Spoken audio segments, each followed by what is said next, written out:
Hello, fellas. Good evening and a very warm welcome to our IELTS training session. I hope this finds you well. So today we are going to be talking about sentence completion questions, okay? Sentence completion questions are a component of both IELTS General as well as IELTS Academic Reading. And well, quintessentially speaking, sentence completion is fill in the blanks, yeah?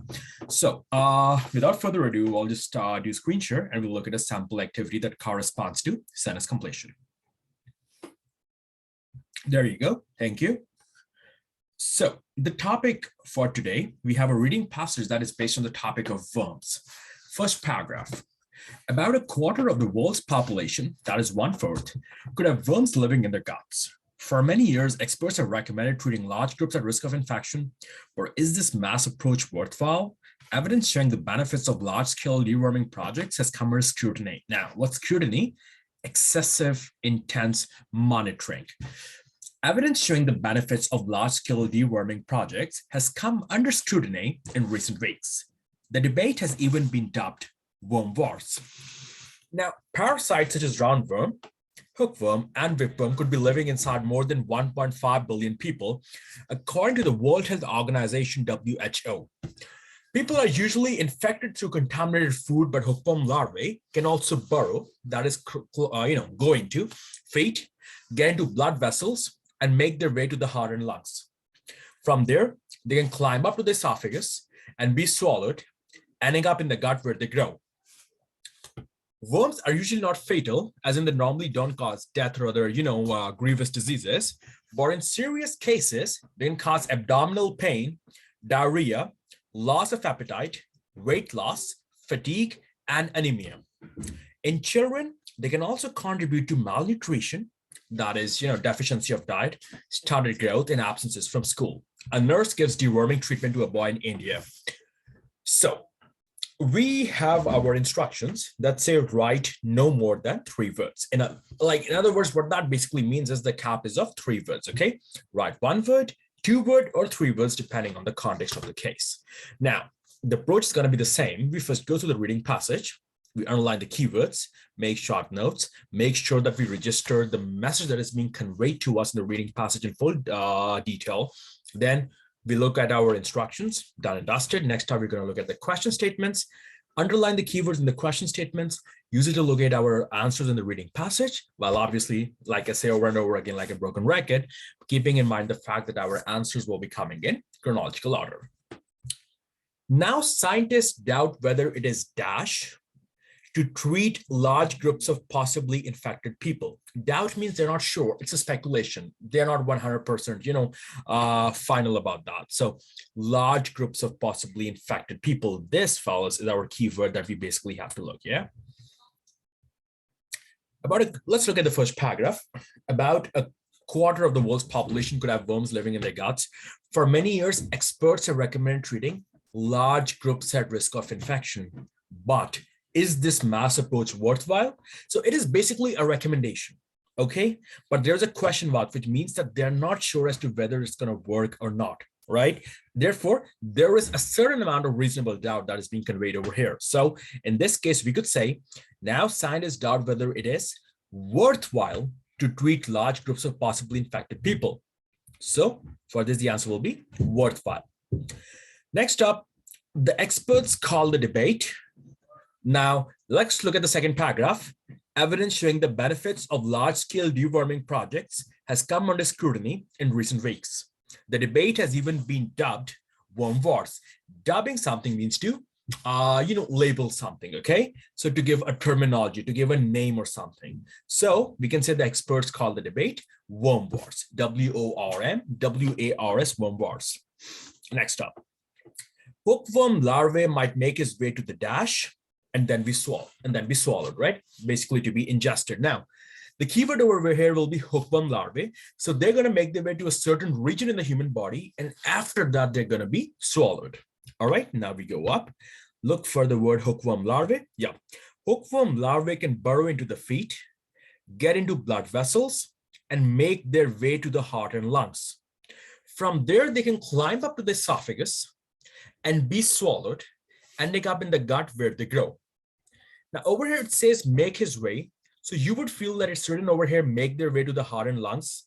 In this case, the answer heart and lungs will be wrong because after going to that region, they will be immediately swallowed.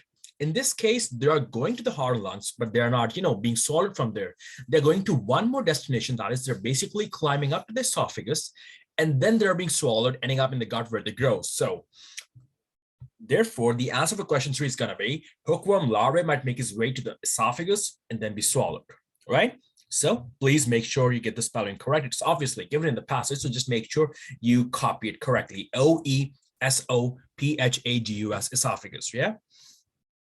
Number 4, although dangerous, worms are rarely, rarely means, well, like once in 100, once in 1,000 case, or 1 in a million or something like that. Worms are not usually fatal, but not usually means they're not usually fatal. So they're rarely fatal. In other words, that is an inference, like that's a possible inference you can make out of that. But in serious cases, they can cause abdominal pain, diarrhea, loss of appetite, weight loss, fatigue, and anemia. Therefore, we can say the answer for number 4 is going to be, although dangerous, worms are rarely fatal. So the answer for number 1 was worthwhile, first paragraph, third line. The answer for question number 2 was worm war, second paragraph, second line. The answer for question 3 was esophagus, third paragraph, third line. And the answer for the final question was fatal, that is in the first line of the last paragraph. So from this also pays homage to the fact that I'm trying to instill in the students that the answers to these questions come in chronological order. So please use this tip very wisely to narrow down your target area and fundamentally speaking, save more time and energy in the process, right?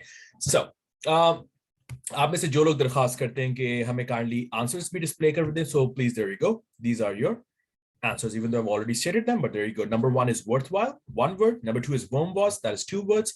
Number 3 is esophagus, and number 4 fatal, with number 3 and 4 both being 1 word. Okay, so this brings us to one final component of the day, and that is our usual drill of words, spellings, as well as idioms. So without further ado, let us look at that.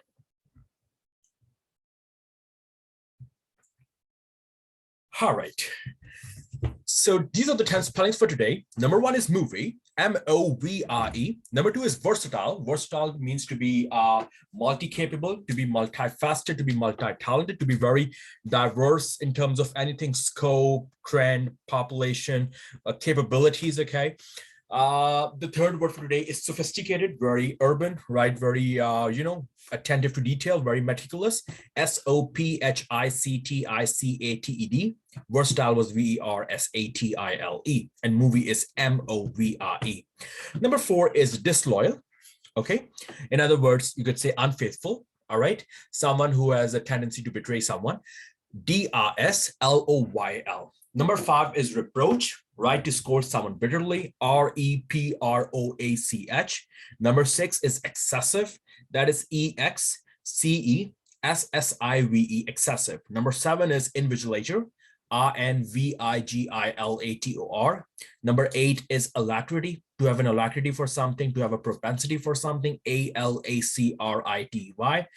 Number 9 is conjunction, collective, collaboration, right? This project is to be used in conjunction with the PowerPoint presentation. That is, you're going to use the project as well as the PowerPoint presentation together when it comes to executing a certain common rule, whatever it may. And last but not least, the 10th and final spelling for today is going to be gracious. That is G-R-A-C-R-O-U-S. All right, folks. So that kind of caps up our 10 spellings for today. Next up, we're going to go for our 5 words. Now, these are 5 words for today. The very first word is going to be ruse. R-U-S-E, ruse. So ruse basically means trick. In other words, use of artifice or trickery, a deceptive manner, especially to avoid capture. Okay, to indulge in use of some artificial tricks, to engage in deception, and something that is going to stop you from being caught by the authorities, something that's going to help you, avoid capture. A compound sentence that illustrates the context in which the word ruse is being applied is this one. For example, police believe the ruse is attractive to criminal gangs because the profits are similar to those made by trafficking drugs, but with less punitive penalties, as in less strict penalties, less punishable penalties. Police believe the ruse is attractive to criminal gangs because the profits are similar to those made by trafficking drugs, but with less punitive penalties. Second word for today is recent, right? No, some people say resigned, but the true pronunciation of that is resent. R-E-S-C-I-N-D, rescind. Rescind means to cancel, make void, repeal, or nullify, right? For example, the customer rescinded the salesman's offer. In other words, the customer rejected the offer of the salesman. Rescind means to cancel or make void, repeal, or annul. For example, the marketing proposal was rescinded, that is nullified or rejected by the top management as it was violating the SOPs of the corporate organization. What do we mean by SOPs? Not the statement of purpose, jo aap logo application process mein hota hai. In this case, SOP stands for standard operating principles. So the marketing proposal was rescinded by the top management as it was violating the standard operating procedures of the corporate organization.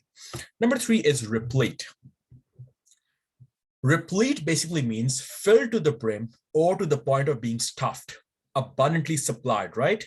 For example, there's cup or aap usme coffee dal rahe hain. It's literally filled to the top. So in other words, you can say that the cup is replete, fully filled up to the top with coffee. The cup is replete with coffee.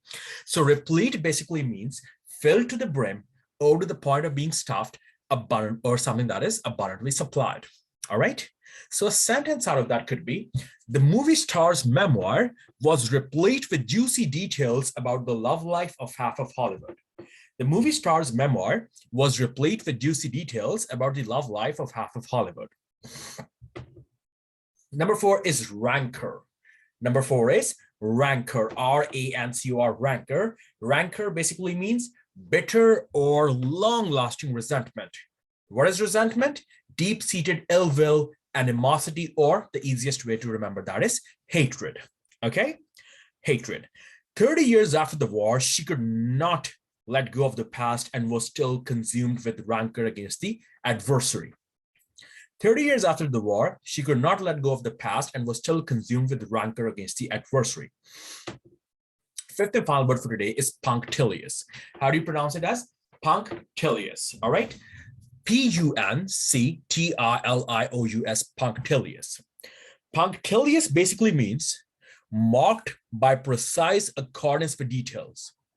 Marked by precise accordance with details. Okay? Nathan is punctilious about observing the rules of etiquette whenever Miss Helen invites him to stay. Right? Making sure that you are, fully up to date with the formalities, making sure that you honor the guest code, the wo jo aap keh le mode of ethics hote hain, jo bhi rules of etiquette aate hain. So in this case, Nathan will be, considered to be a very punctilious person, right? So Nathan is punctilious about observing the rules of etiquette whenever Miss Helen invites him to stay. All right. So these are 5 words for today, ladies and gentlemen: ruse, resent, replete, rancor, as well as punctilious. All right. Thank you. Moving on to the last order of the day, the 5 idioms with meanings as well as sentences. So there we go, the last round. All right. I hope everyone can see it probably. All right. Left out in the code, right? That's something that we're gonna, that applies to a lot of us, right? Working in society, sometimes you put in the hard yards, right? You don't really get the, recognition that you feel you're entitled to, be it on an official or an unofficial level. So you say that, what follows, I was left out in the cold, right? So left out in the cold basically means to be ignored, right? A sentence could be, I was left out in the cold in the annual promotions in the company. I was left out in the cold in the annual promotions in the company. The second idiom for today is pour cold water on. Pour cold water on. A meaning of that could be to criticize an idea or plan to the extent that people lose the energy, the excitement, the impetus, the motivation, the enthusiasm to run after it, to pursue it. Pour cold water on means it's an idiom for to criticize an idea or plan to the extent that people lose enthusiasm to pursue it, right? The investors poured cold water on the plan to build another factory. The investors poured cold water on the plan to build another factory. Third idiom for today is blow hot and cold. Blow hot and cold basically means to vacillate. Vacillate, what is the meaning of vacillate? So for example, there's a pendulum, right? It's rocking to and fro, right? Once on extreme left-hand side, the other moment is on the extreme right-hand side. So it's vacillating. It's basically oscillating, right? Fluctuating from one extreme point to the other extreme point of the spectrum or platform, whatever you want to call it, right? So vacillate means to continuously shift between two regions, okay? अब आप investigations के point of view से कह सकते हैं कि जो unreliable character witnesses होते हैं, unreliable character witnesses, their admissions cannot be entertained with complete faith, because you know that these guys will keep on wavering, their loyalties will keep on fluctuating from one party to the other, right? So आप ऐसे cases में इसको use कर सकते हैं. I mean, these are obviously this is like one of the many instances in which it can be used. So the editor blew hot and cold over the story for a few days, and then finally decided to publish it. So she was like, vacillating between two mediums. In this case, the first medium was, shall I publish it? The second was, shall I not publish it? After a few days, after giving it extensive thought, she's like, okay, I'm going to go for the publish option. Good job, editor. Keep it up. Good to do your job. The editor blew hot and cold over the story for a few days and then finally decided to publish it. That is the third idiom for us, blow hot and cold. The fourth idiom is to come to a head. To come to a head. To come to a head means to reach the point of a crisis, right? Whenever there's discourse, whenever there's a certain sort of disagreement, right? Sometimes a certain person's unethical or derogatory or, what do you call, illogical or, what do you call, failure to empathize आप कह रहे हैं, right? In those cases, right, कभी कभार आपकी argument जो है, जो एक discourse एक public forum पे हो रहा होता है, वो इस कदर आपके लिए deteriorate कर जाता है कि it basically starts becoming a problematic stance, right? It almost reaches the point of a crisis, right? So to come to a head basically means to reach the point of a crisis. For example, the situation came to a head when he passed a derogatory comment purportedly towards me. Sorry, this should be S. My apologies. See, even we teachers are constantly in the process of learning as well. So the situation came to a head when he passed a derogatory comment purportedly towards me. So purportedly means purposely, intentionally, on purpose, right? Derogatory means rude, insulting. The situation came to a head when he passed a derogatory comment purportedly towards me. Number 5 is cool your heels. Number 5 is cool your heels. So cool your heels basically means to wait for something, especially when it's annoying. To wait for something, especially when it's annoying, that is the meaning of the fifth and final idiom of today's discussion, that is cool your heels. So an answer on this could be, I spent 2 hours cooling my heels in the waiting room while the CFO, Chief Forensic Officer, whatever, was busy in a meeting, right? So ऐसे ही, for example, आपने किसी सरकार से आपकी appointment है और you have to discuss something that is pretty important, right? And the guy is not coming out of his office, you're not being allowed to go and talk to him, and you're like, in the meantime, you're just thinking, in a state of overthinking, oh my God, what if this happens? What if that happens? This is like that sort of a pretty annoying situation. Yeah. So cool your heels basically means to wait for something, especially when it is annoying. I spent 2 hours cooling my heels in the waiting room while the CFO was busy in a meeting. All right. So these are our 5 idioms for today, fellas. Left out in the cold, pour cold water on, blow hot and cold, to come to a head, as well as cool your heels. So thank you very much, ladies and gentlemen, for being a wonderful audience, just like always. So in the next class, we will have one more discussion. There's one remaining question that is left in regards to diagram completion questions, and then our listening and reading will obviously reach a state of completion. Obviously, there's no such thing as a 100% complete. Like I said, I warmly await your queries. Okay, if anyone needs more supporting material, if you need more past papers, if you want my solved solutions to the past papers, okay, you're most welcome to reach out to me. Okay, on top of that, after reading, we'll be going for writing, then we'll be going for speaking. Then obviously, since right now I'm a bit busy with my research dissertation, so once I get free, definitely the plan is to ultimately kick to a podcast where we can discuss the listening sections in more detail, because obviously we have the recording, and also right now I feel the level of technology that I have, it's not adequate enough for me to have full-fledged discussions on the listening recordings, but hopefully in due time that's going to happen. So in the meantime, right, please keep learning. All right, if you feel there's something that I'm missing out on, please do let me know. It's great for teachers to upgrade their own knowledge as well. And you fellas have a wonderful night. Okay, thank you so much, fellas. Assalamu alaikum.